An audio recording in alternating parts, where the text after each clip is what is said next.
You see, there's something rather peculiar that happens when you begin to wake up. When you stop playing the game quite so seriously, when you see through the great cosmic joke of it all, you become, how shall I put it, inconvenient. You become an irritation to those who are still fast asleep, still clutching desperately to their roles, their masks, their carefully constructed sense of who they think they are. It's not that you're trying to bother anyone. Quite the opposite. You're simply being. You're breathing. You're walking through life with a certain lightness, a certain freedom. But that very freedom, that very peace you carry, it disturbs something in others. It rattles their cages. And they don't even know why. Have you noticed this? You walk into a room perfectly calm, perfectly friendly, and someone looks at you as if you've just insulted their entire family. You haven't said a word. You haven't done anything wrong. But your very presence seems to set off some invisible alarm in their nervous system. What's happening here? Why does your peace make them so uncomfortable? Why does your refusal to play the social games cause such strange reactions? Well, let me tell you what's really going on. When you awaken, when you see through the illusion of the separate self, when you stop identifying with the ego and all its desperate demands, you become a mirror. And mirrors, as you know, can be terribly uncomfortable things. They show people what they don't want to see. Not because you're judging them, not because you're trying to make them feel bad, but simply because you exist in a different way now. You're not playing by the old rules. And that makes the ego in others very, very nervous. So let's talk about the 5 ways people's egos will react to your awakening.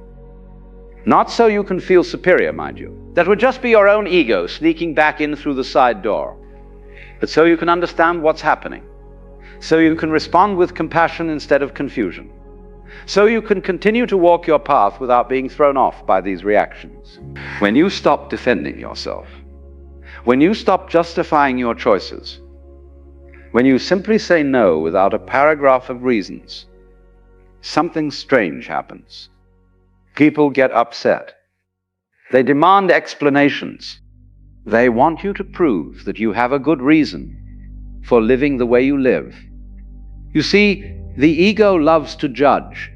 It loves to evaluate, to measure, to determine whether someone else's choices meet its approval. And when you refuse to play this game, when you don't offer your life up for inspection, the ego feels robbed. It feels as though you're being rude, unfair, even arrogant.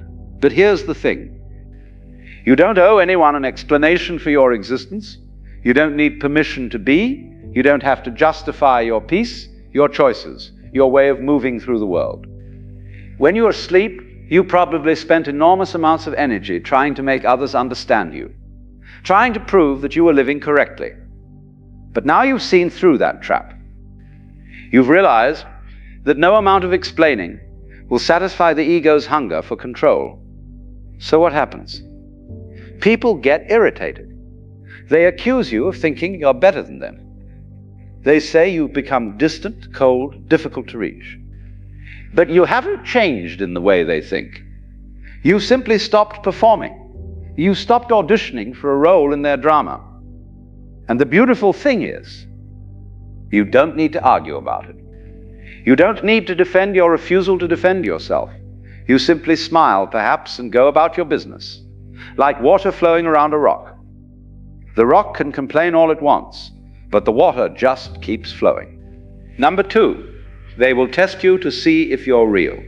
This is a curious one. When people sense that you've found something, some kind of peace or clarity they haven't found, they often can't resist testing it. It's like when you tell someone you're not bothered by something, and they immediately try to bother you about that very thing. They poke, they prod, they say things designed to get a reaction. Why do they do this? Because the ego in them wants to prove that you're just pretending. It wants to show that underneath your calm exterior, you're just as anxious, just as reactive, just as trapped as they are. If they can get you to break, to lose your composure, to snake back at them, then they can dismiss what you represent. They can go back to sleep feeling justified. You might find people bringing up old arguments, mentioning things they know used to upset you, creating situations designed to push your buttons. A colleague at work might suddenly start criticizing everything you do. A family member might bring up that one topic they know always started fights. A friend might make comments about how you've changed, how you're not fun anymore, how you take yourself too seriously or not seriously enough. And here's what's marvelous about this.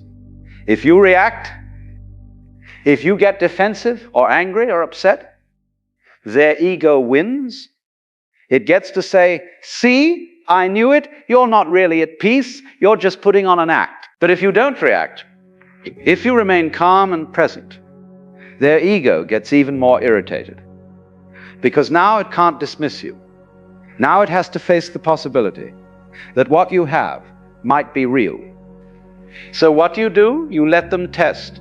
You let them poke and prod, not because you're trying to prove anything, but because you genuinely aren't bothered anymore. You've seen through the dream. You know that their testing is just their own fear speaking, their own ego trying to protect itself from the possibility of change. Number 3, they will gossip and create stories about you. When you stop participating in the constant drama of social life, when you stop gossiping, stop complaining, stop playing the games of alliance and betrayal, something interesting happens. You become a subject of gossip yourself. People will create stories about you. They'll say you think you're better than everyone else. They'll say you've become strange, disconnected, too spiritual, not grounded. They'll wonder what's wrong with you, what happened to make you so different. And they'll discuss all of this behind your back, weaving theories and explanations for your behavior. Why does this happen? Because the ego needs to make sense of things. When someone steps outside the usual patterns, the ego in others becomes uncomfortable. It needs to categorize, to label, to put you in a box it can understand. And if it can't find a box that fits, it will create one. Usually a box that makes you seem flawed or foolish or misguided in some way. You might hear through others that people are saying you've had some kind of breakdown, or that you're going through a phase, or that you've joined some weird spiritual cult. The stories will vary, but they'll all have one thing in common. They'll all be attempts to explain away what's happening with you in a way that protects their own worldview. And here's the thing. You cannot stop this. You cannot control what others say about you. If you try, if you go around defending yourself, correcting the stories, setting the record straight, you'll exhaust yourself. You'll be pulled right back into the drama you've been trying to step away from. The awakened response is to let them talk. Let them create their stories. Let them gossip and theorize and worry about you if they want to. Their stories have nothing to do with you anyway. Their stories about their own fears, their own resistance to change, their own unwillingness to question the game they're playing. As they say, what others think of you is none of your business. And it really isn't. You are not the character in their story. You are simply you, walking your path, being present, living with awareness. The rest is just noise. Number 4, they will try to pull you back into old patterns.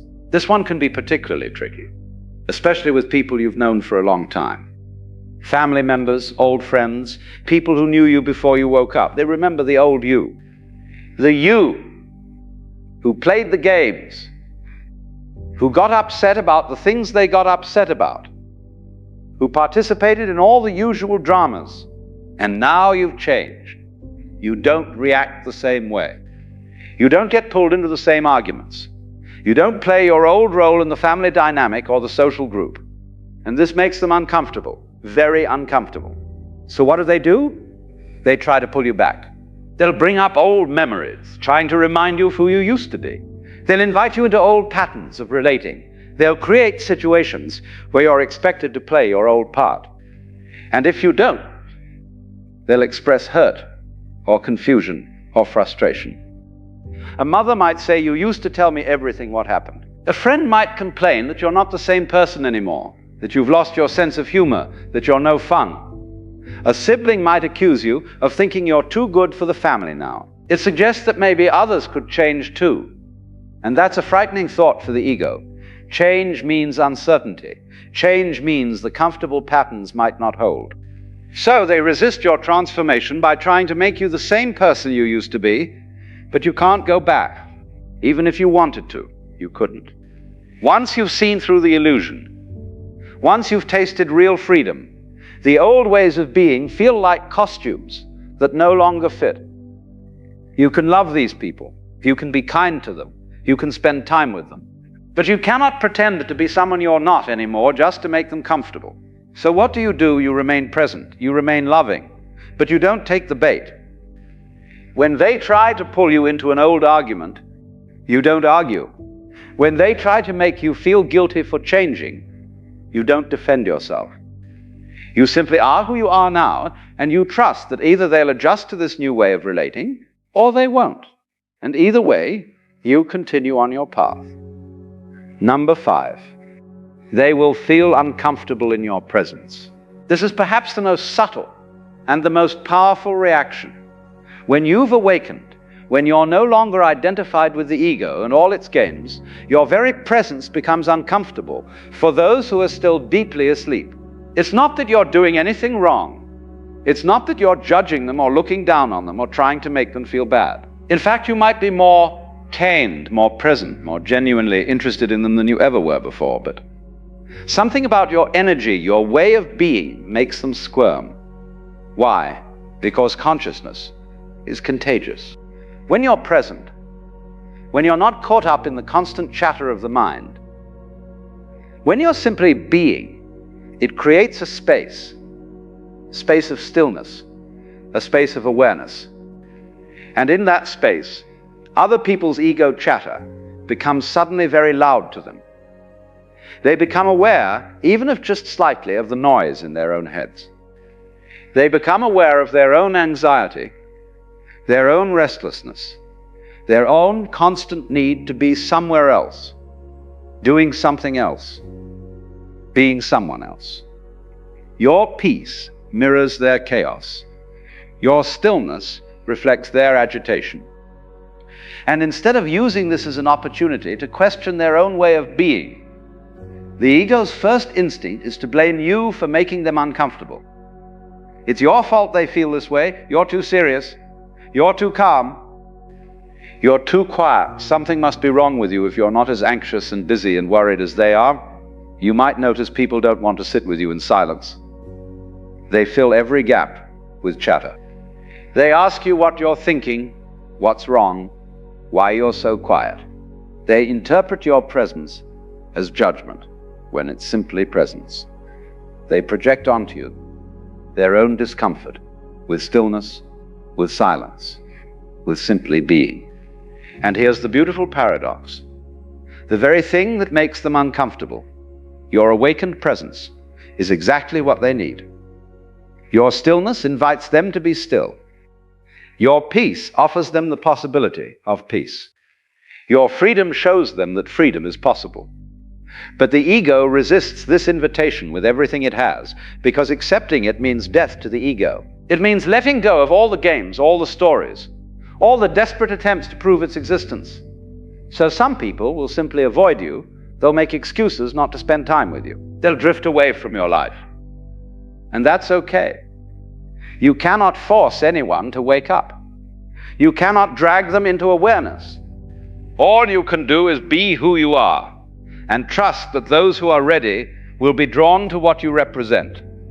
Others might accuse you of being judgmental, even though you're not judging them at all. They feel judged simply by being in the presence of someone who's not playing the game anymore.